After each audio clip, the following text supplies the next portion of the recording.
ساهم لاعب فريق أياكس أمستردام المغربي حكيم زياش في تحقيق الفوز على حساب اكسسيور، وذلك ب3 أهداف لهدف ضمن الجولة ال16 من الدوري الهولندي. المميز في هذه المباراة أنها شهدت حضورا لافتا للمحترفين المغاربة، حيث شارك زياش كأساسي من جانب أياكس، فيما سجل مواطنه نصير مزراوي في لائحة الاحتياط تم تسجيله.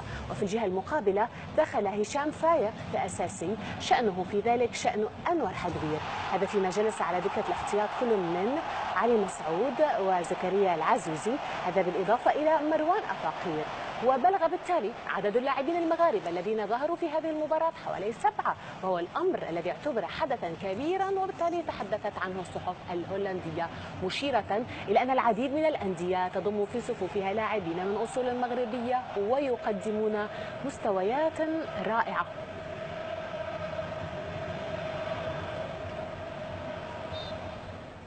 فرض لاعب آدو دين هاغ ناصر الخياطي ذو الأصول المغربية نفسه نجما في مباراة اتفنتي بعد ظهوره بمستويات رائعة، موقعا هدفين في مرمى المنافس. صاحب 28 ربيعا والذي قدم مستويات جيدة هذا الموسم في الدوري الهولندي، بعث في تصريح الإعلامي عبر الصحافة الهولندية رسالة إلى مدرب المنتخب المغربي إيرفي رونار، قال فيها إن مغاربة الإيريديفيزي يجتهدون ويقدمون كل شيء للإقناع من أجل المشاركة في مونديال روسيا بقميص منتخب أسود الأطلس، مضيفا أنه في مقدمة هؤلاء وواعدا بأنه سيقدم كل ما لديه لخطف الأنظار والانضمام إلى منتخب بلاده.